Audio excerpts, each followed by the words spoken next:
He's the racing driver turned racing boss turned Netflix superstar. He's the CEO of McLaren Racing and the man currently to blame for turning Trafalgar Square papaya orange. So please welcome the man with the McLaren crown, the return of the Zak Brown. Good morning, Zak. Hello. That's quite an intro right there. So do you always He's had a lot of coffee. Do you always take the premise around with you to warm up for you? No, not always. Every once in a while. Your cars, one of your cars at least, along with the Williams, was in Downing Street yesterday. Correct. Yeah. How'd you get that parking spot? That was a good parking spot, and they invited us down. But I was at Trafalgar Square trying to create a lot of traffic in London. But I think everyone enjoyed it. All right. So for people who don't know, Zak, what is your job? My job is I'm the CEO of McLaren Racing, so I'm responsible for all of our racing, which is, as most people know, a big Formula One team, IndyCar team, and Le Mans in the not too distant future. Yeah, it's massive, isn't it? We had the owner of Alwyn around last week because National Lottery sponsored the show. Of course. And he loves his cars. Yeah. And I said, you sponsor McLaren. And he said, yes, we do. And I said, I saw the logo on the Indy 500 cars. And I was so focused on that. He said, well, it's on the back wing of the F1 cars. And I hadn't noticed because I'm stupid, which is so funny. But like you say, those two teams they're both equal priorities in your life, Indy 500 and F1? Formula One's first, but that doesn't mean we're not giving it all. We've got an IndyCar. Unfortunately, it's two separate teams, so they're both 110% focused on their day job, and then I kind of float around in wherever I feel I can support. Right, and Le Mans is on the way. Le Mans 2027, so I'm very excited about that. Yeah, it's the Triple Crown. Yeah, and McLaren, the F1s have been there before. Of course they have. That was so exciting back in the day. What about your credentials? What about your CV from a racing point of view? When did it all begin for you? Was it posters on the wall, 9-10 years old? It was 10 years old. My parents took my brother and I to the Long Beach Grand Prix in 1981. I remember it like it was yesterday. Williams finished 1-2. The current Aussie world champion, the last Aussie world champion, Alan Jones, won the race. Was it in the Tag Heuer Williams? Yep. I remember it was an awesome car. White. And what was cool about it was Monteroge was the Tag, who obviously is primarily responsible for recruiting me into McLaren along with Sheikh Mohammed. So that was funny how things come full circle. Right, so you're 10. I'm 10. What I go to the next? race, and then I go on Wheel of Fortune, which is, kind of normally what kids at 13 years old do. Yeah. Won a bunch of his and her watches, went and sold them in a pawn shop, bought a go-kart, and I've been in motor racing ever since. So you are self-made? I've did it the hard way and the unusual way. Yeah.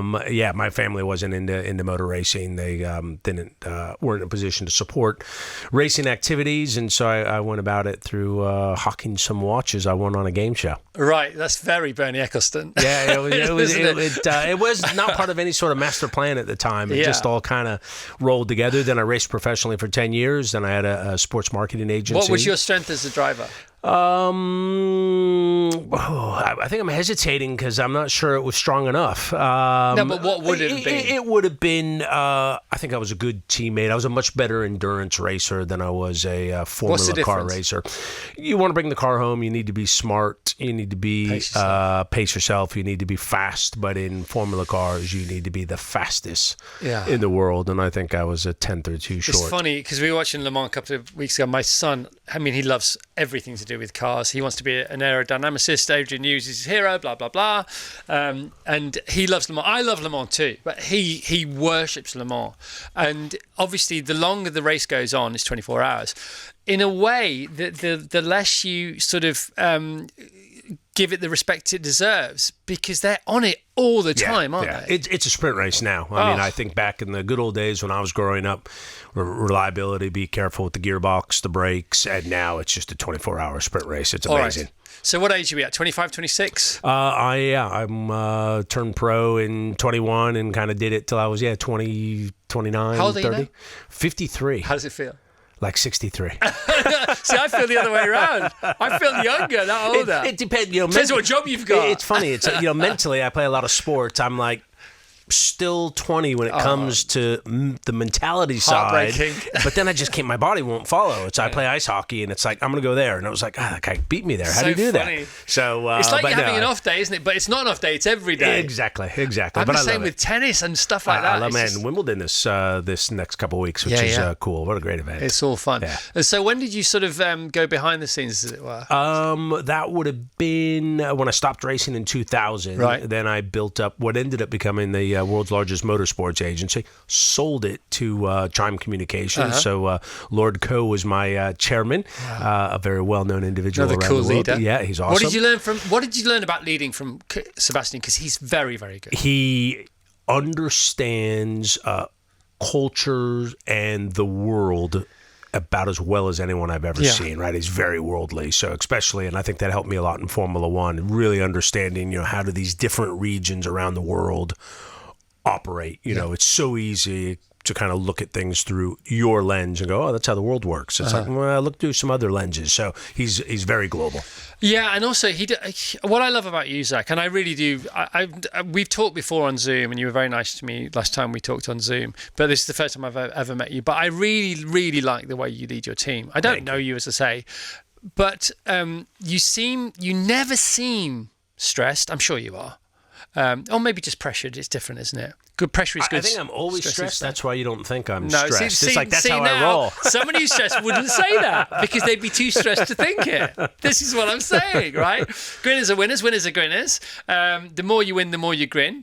And that's an upward spiral, and before you know it, you're way ahead of the pack, who are then more discombobulated. And confidence is a wonderful thing, isn't it? And you can't really buy it, and it's a bit like enlightenment. Once you realise you've got it, it might go, and then you can't get it back anymore. But you're always smiling. You don't seem. I'm sure you take your business very seriously, but you never take yourself seriously. And I think Sebastian Coe is very much like that. I mean, you know, he's great. Do you know what I mean? Do you know what I'm saying? I mean, I can't believe I'm in the job I'm in, which helps. That mindset helps. Everything feels to me like I'm still 10 years old at the Long Beach Grand Prix in 1981. Wow. I still love seeing the cars and the drivers and the competition. Beginner's mind. And and absolutely love it. But it's funny you talk about, and I was trading notes with my boss this morning, there are two types of successful people in this world. Those that are motivated by the thrill of victory and those that are motivated by the fear of defeat. And I'm motivated by the fear of defeat. And the reality is... Can you be both? Yeah, well, one's less stressful than the other. Right. I think the motivated by the fear of failure is the more stressful version. But reality is, especially in sport, you're never going to stay on top forever. So I know there's a day we're not going to be where we are today. That freaks me out. So that gets me up every morning wanting to postpone and delay the inevitable, which there's going to be sometime here in the not too distant future that we're not leading the world championship. And that gets me up every day going, I don't want that to be tomorrow. So that's a big driver for me. Yeah, it's impermanence, isn't it? It's the foundation of Zen Buddhism. Yeah. It's what it is. Just exactly. Embrace the impermanence. And you're a massive car guy. I know you used to have a McLaren, and then someone said to me, you gave it away. And I'm like, what? I thought he was a better business person than that. And then I was like, oh, I gave it to a charity. Now I get it. Yeah, well, you very kindly got it signed by the current team. Anything we can do to help. And it raised 460 grand or something stupid like that. So it was amazing. So thank you for that. Thank you for everything. I want to talk to you a bit more. I don't know how long you got, but let's talk about what's going on in Trafalgar Square. I thought it was today and tomorrow. It's yesterday and today. Correct. So what is happening in Trafalgar? Had I known, I would have gone because I was waiting till today. We would have snuck you in, but the lines were long. It was unbelievable. We had tens of thousands of people come through. We had our drivers there, Martin Brundle there, Andrea was there, and it was awesome. I mean, if you think about Formula One, it was 7-8 years ago they did that F1 Live around Trafalgar Square. Which was also brilliant. It was awesome, but it took 10 teams to pack that place.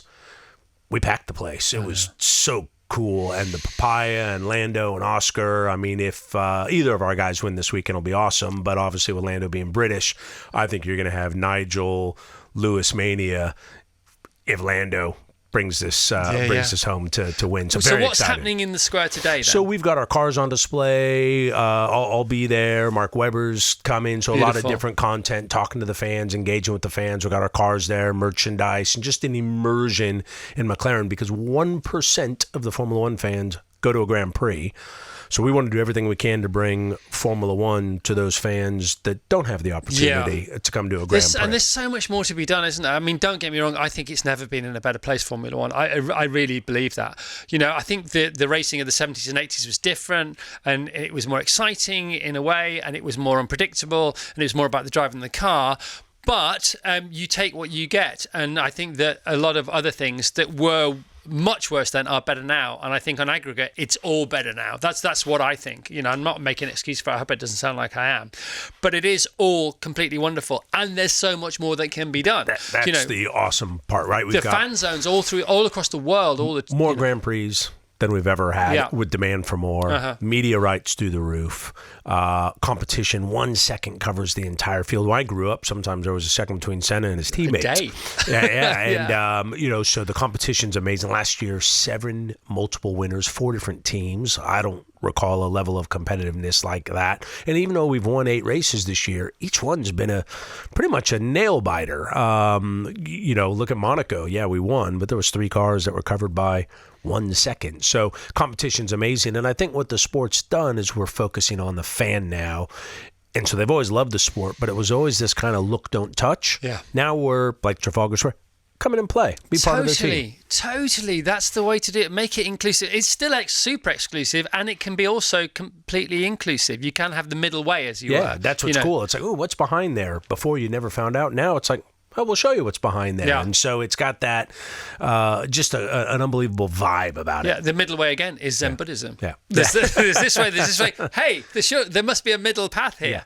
Right, you talked about the top 4 teams there, and somebody said something really interesting at the weekend on the telly, somebody who I love, and he was talking about Max Verstappen. Yep. Re George Russell. Yep. And George Russell's doing really well, and George has been on the show, and who doesn't love George Russell?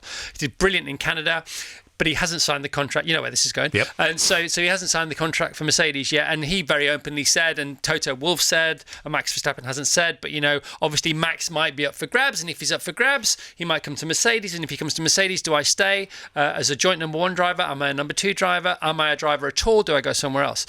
And then this person said, well, if Max Verstappen comes on the market, each one of the top 4 teams would basically kill for him. And I thought, I don't think McLaren would. I think McLaren, you wouldn't, would you? No, I love our driver lineup. Yeah. And I think we have 2 of the fastest drivers in the world. But also, it's a perfect pairing. They're a perfect pairing. I mean, Max is phenomenal as a racing driver, but the combination we have, the culture we have, the teamwork that we have, it works, doesn't it? It's just awesome. I mean, so I mean, this is it's a news question if you want. And by the way, don't answer it. I don't care. But I'm going to ask you anyway. If you were offered Max Verstappen for next year, you'd stick with the driver lineup you have. 100%. 100%. 2 years?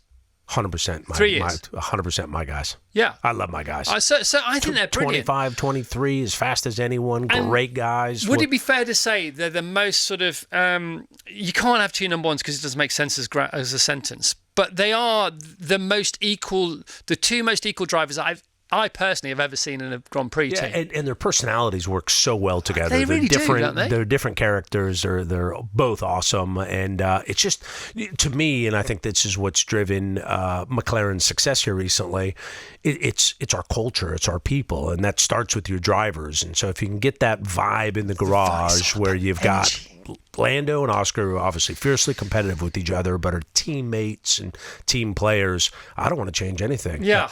And in a way, they're so different. It's like a really good marriage. Yeah. I don't know it's if the odd couple. I'm not sure I'd go quite that far, but yeah. But you know what I mean. Yeah, if you had 2 Zaks in the room, that's a disaster. It's an issue. 2 Oscars, maybe you might be able to get away with 2 Oscars. He's quite zen. But it's like Andrea and myself. We're kind of the way we run the Formula One team. Andrea and I have very complementary skill sets and very different skill sets, and you kind of have that with Lando and Oscar. They also push each other. They learn from each other on and off the track. This is getting very Corey. I don't care because I never get to talk to Zak Brown.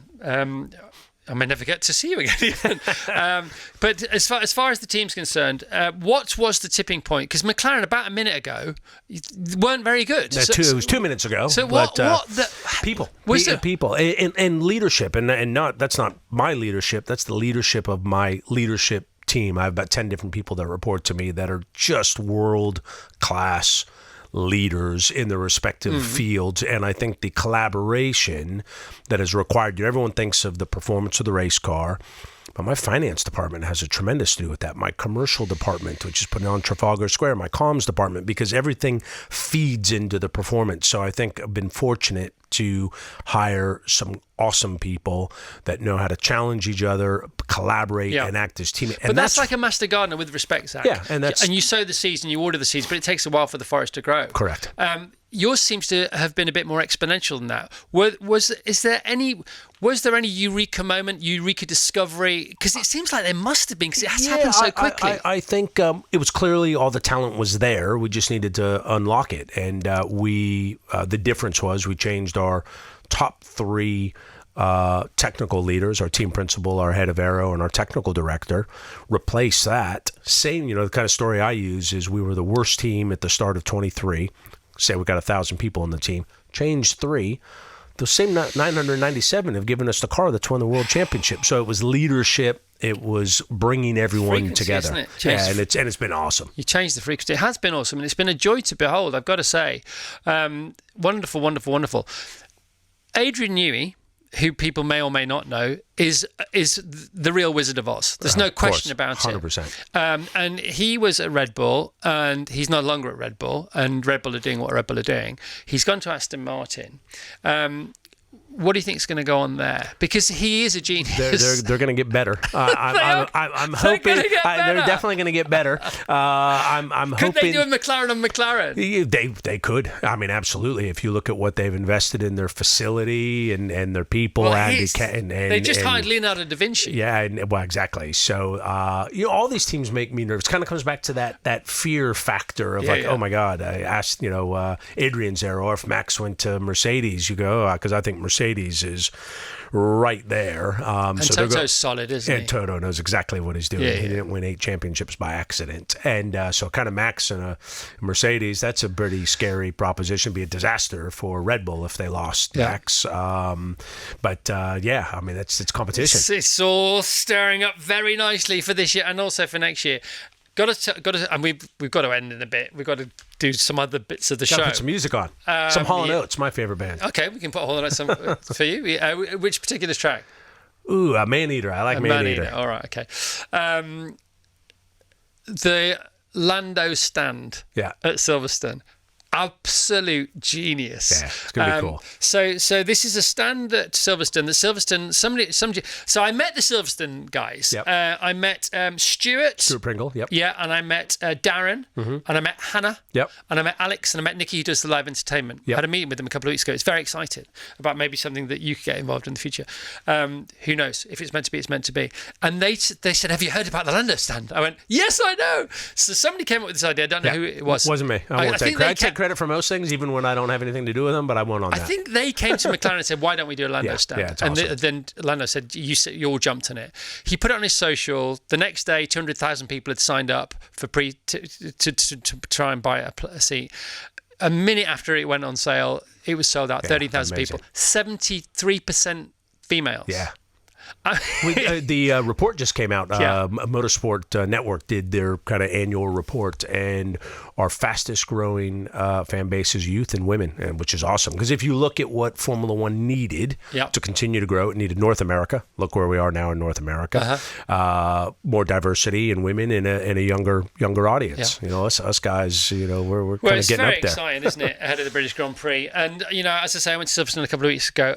And I haven't been there for a while. It's completely changed. It's on fire, isn't it? We'll have 500,000 people over the weekend. It's great, isn't it? It's going to be cool. So I could talk to you all day. I hope you can tell that I could talk to you all day. But we're out of time. We'll do it again. Anything you want to get out there?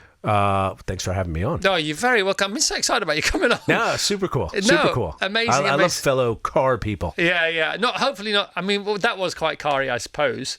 But I think it was okay. I would have got lost in any other conversation unless you wanted to talk baseball, but I have a feeling you're not a baseball expert. I used to live in Los Angeles. Oh, do you? Okay. Yeah. No, I love baseball. I really, really love basketball. But I love F1. Of course, I love F1. I think we're done, Zach. I think we're done. Thanks for having me on. You're very welcome. Thanks for bringing Drive to Survive. Yeah, always good. Cool. But by the F1 Academy, let's just talk about that. Yes. So that is the the female version of Drive to Survive. Correct. And the races are really exciting. Super cool. For people who don't know what F1 Academy is, please can you tell us? It is an all-female racing series. Yeah. It's now a few years in. It's very popular. Susie Wolf is involved? Susie's kind of running it. Right. It was kind of, I don't know if it was her brainchild or along with F1, but she's running it. She does a great job. She's a great business person and a true racer. And so we've got a car in there with Ella, who was out yesterday, who got next to Lando and Oscar. Maybe even bigger cheers, which was really cool. Come on. Really cool. Will they have a presence at the weekend then? 100%. Is there an F1 Academy? Sorry, I don't know. I don't know if there's a race this week. She'll be with us, but the McLaren women will be there. Yeah, 100%. All right, Zak Brown. It's great to talk to you, man. You did not disappoint. I knew you wouldn't. Thanks for having me on. You're very welcome. Let's hear it for Zak Brown, CEO of McLaren Racing. McLaren in town today, Trafalgar Square, in the sunshine. The papaya oranges never looked so glorious in Great Britain. Virgin Radio.